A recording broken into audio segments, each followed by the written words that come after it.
Hello friend, તમારું સ્વાગત છે મારા કિચનમાં। આજે આપણે બનાવીશું વધેલી રોટલીમાંથી નાના મોટા સૌને ભાવે એવો એકદમ ટેસ્ટી અને ખૂબ જ સરસ અને એકદમ અલગ રીતે આપણે નાસ્તો બનાવીને તૈયાર કરીશું। તો રોટલીઓ ઘરમાં ઘણી વખત વધતી હોય છે, પરંતુ એમાંથી શું બનાવવું?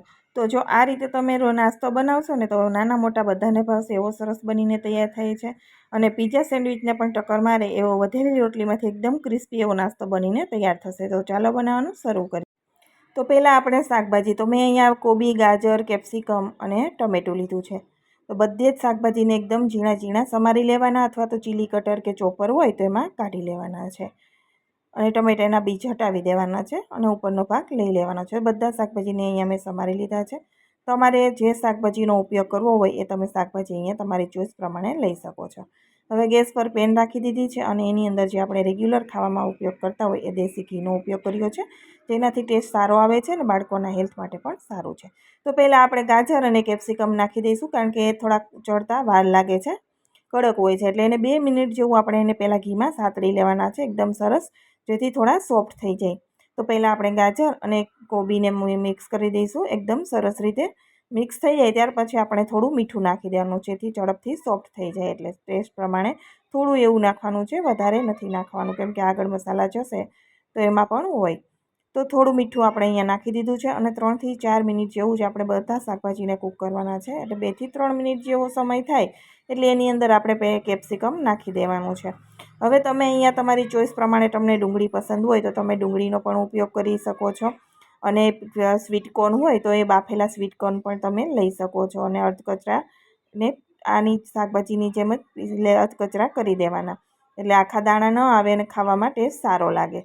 તો કેપ્સિકમ નાખી અને એને મિનિટ 2-1.5 મિનિટ જેવું આપણે સાતળી લઈશું। ત્યાર પછી આપણે એની અંદર ટમેટાં નાખી દઈશું। આપણે ટમેટાને એકદમ ઉગાડવા સોફ્ટ થાય ત્યાં સુધી નથી કરવાના, થોડા એવા મિનિટ જેવા જ રાખી અને આપણે ગેસની ફ્લેમ ઓફ કરી દેવાની છે, કેમ કે ટમેટાને આપણે કૂક કરવાના નથી, એટલા માટે ખાલી એનો કાચો જે ટેસ્ટ છે એ નીકળી જાય ત્યાં સુધી જ। તો મેં અહીંયા ગેસની ફ્લેમ છે ને ઓફ કરી દીધી છે અને પછી જ હું અત્યારે મિક્સ કરું છું, કેમ કે શાકભાજીને આપણે ક્રન્ચી જ રાખવાના છે, ઓવરકુક નથી કરવાના, કારણ કે નાસ્તામાં ખાવાની મજા ન આવે એટલા માટે। તો થોડા એવા આપણા ક્રન્ચીનેસ નીકળી જાય ત્યાં સુધી, ક્રંચ રહે એવા થોડો એવો કાચો પણ નીકળી જાય ત્યાં સુધી જ કરવાના છે। તે પછી નીચે લઈ લઈશું અને થોડા ઠંડા થવા દેવાના છે। ત્યાર પછી મેં અડધી ચમચી પીઝાનો મસાલો, કે તમે પીઝા સિઝનિંગ જે બજારમાં મળે છે એ પણ લઈ શકો છો।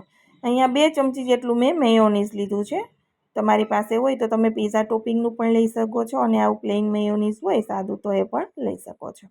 હવે અહીંયા 1 ચમચી જેટલો ચીલી સોસ મેં લીધો છે। આ જે છે એ હું અત્યારે પીઝા બેઝ ઉપર બનાવું છું, એટલે મેં બીજા મસાલાનો, ઘરના મસાલાનો ઉપયોગ નથી કર્યો। હવે 2 મોટી ચમચી જેટલું મેં ટોમેટો કેચઅપ લઈ લીધો છે અને બધી જ વસ્તુને આપણે સારી રીતે મિક્સ કરી દેવાનો છે। હવે ટોમેટામાં કેચઅપમાં પણ મીઠું હોય છે અને પીઝા મસાલો આવે છે સિઝનિંગવાળો, એમાં પણ સોલ્ટેડ હોય છે, તો તમારે પહેલાં ચેક કરી લેવાનું મીઠાનું પ્રમાણ, એટલે શાકભાજીમાં ઓછું નાખવાનું। તો બધું જ સરસ રીતે મિક્સ થઈ જાય એ રીતે મિક્સ કરી દેવાનું। મેયોનીઝ તમને પસંદ વધારે હોય તો તમે અહીંયા વધારે પણ લઈ શકો છો, અને અંદર ચીઝ પણ તમે એડ કરી શકો છો, તમારી ચોઈસ પ્રમાણે શાકભાજી અને ચીઝનો પણ ઉપયોગ કરી શકો છો। અને આ રીતે બનાવશો તો પણ ખૂબ જ સરસ એવો નાસ્તો બનીને તૈયાર થાય છે। તો આપણું સ્ટફિંગ હવે રેડી થઈ ગયું છે, સાઈડમાં રાખી દઈએ। અને અહીંયા મારે 4 રોટલી વધી છે, બપોરે રોટલી વધારે વધી હોય તો સાંજે કોઈ ઠંડી રોટલી ખાઈને અને શું બનાવવું એ પણ આપણે વિચાર કરતા હોય, તો આ રીતે નાસ્તો બનાવીએ ને તો બહુ જ સરસ લાગે છે। તો હવે સ્ટફિંગ અડધા ભાગમાં આપણે આ રીતે સ્પ્રેડ કરી દેવાનું છે, આખામાં કરવાનું નથી, અડધામાં આ રીતે સ્પ્રેડ સરસથી કરી દેવાનું છે, અને એકદમ સરસ મેયોનીઝને નાખ્યું છે, કેચઅપને નીકળશે નહીં બહાર, સરસ થઈ જશે। હવે મેં અહીંયા એક પ્રોસેસ ચીઝની ક્યુબ લીધી છે, હવે ક્યુબને આપણે થોડી એવી ઉપર ગ્રેટ કરી દઈશું, આખી ક્યુબ નથી કરતા, તમને જેટલું ચીઝ પસંદ હોય એ પ્રમાણે તમે વધારે ઓછું કરી શકો છો। અને આ નાસ્તો ઠંડો થાય ને તો પણ સારો લાગે છે, બાળકોને લંચ બોક્સમાં તમારે આપવું હોય તો પણ આપી શકાય, એટલે પ્રોસેસ ચીઝનો ઉપયોગ કરો તો ખાવામાં સારું રહે। મોઝેરેલા જે આપણે પીઝા ટોપિંગનું ચીઝ આવે છે એ છે ઠંડુ થતાં ભાવતું નથી, એટલે જ બને ત્યાં સુધી પ્રોસેસ ચીઝ યુઝ કરો। હવે અહીંયા 4 રોટલીને મેં આ રીતે સ્ટફિંગ કરી દીધું છે, હવે આપણે એને શેકી લઈશું।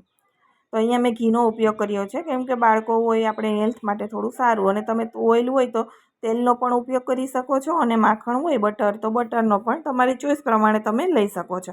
હવે મેં ઘી નાખી અને ઉપર આપણે 2 રોટલી જે ગ્રીલ સેન્ડવિચની પેન આવે છે એ પેન રાખી છે, જેથી પેટર્ન સારી પડે અને બાળકોને સારું લાગે.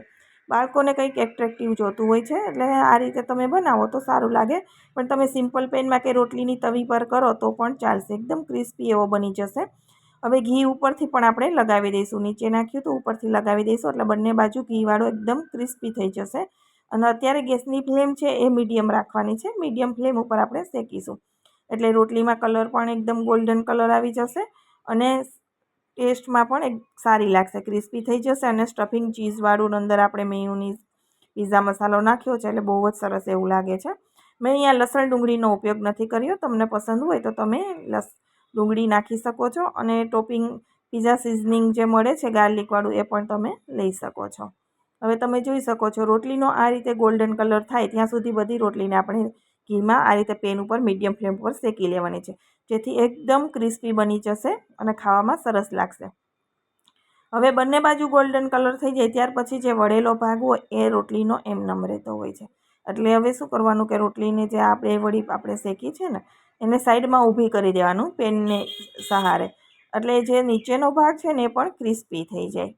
તો અત્યારે હું તમને કરીને પણ બતાવીશ કે બંને સાઈડ આપણી ગોલ્ડન થઈ જાય તો આ બંને સાઈડ નીચેનો જે ભાગ છે એ શેકવા માટે આ રીતે ઊભી કરી દેવાની. આ રીતે તો તળિયાનો ભાગ છે એ પણ સરસ એવો શેકાઈને તૈયાર થઈ જાય. અને બાજુમાં જે પેન ખાલી છે એમાં તમે ઘી નાખી અને બીજો નાસ્તો સાથે કૂક કરી શકો છો. તો અહીંયા રેડી થઈ ગયો છે આપણે રોધેલી રોટલીનો નાસ્તો શેકાઈને કમ્પ્લીટ થઈ ગયો છે. તો એક પ્લેટમાં કાઢી લઉં છું અને બીજી રોટલીને આ રીતે પેનમાં નાખી દઉં છું. હવે હું તમને અહીંયા કટિંગ કરીને પણ બતાવું છું. એકદમ ક્રિસ્પી એવો, તમે તરત તવેથો મારશો કે કટકા થઈ જશે. એને વધારે પડતું નહીં કરવું પડે અને ખાવામાં પણ એટલો જ ક્રિસ્પી બનીને તૈયાર થાય છે.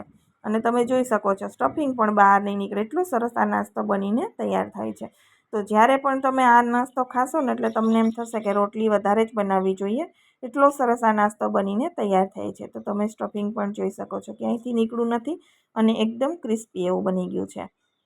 તો પીઝા કે સેન્ડવિચ આ રીતે તમે ચીઝવાળા ખાઓ ને તો એને પણ ટક્કર મારે એવો નાસ્તો બનીને તૈયાર થાય છે. રોટલી ના વધે તો પણ તમને એમ થશે કે થોડી વધારે બનાવીએ, એટલી સરસ આ નાસ્તો બનીને તૈયાર થાય છે. તો એકવાર જરૂરથી ટ્રાય કરજો અને મને કોમેન્ટ બોક્સમાં પણ જણાવજો.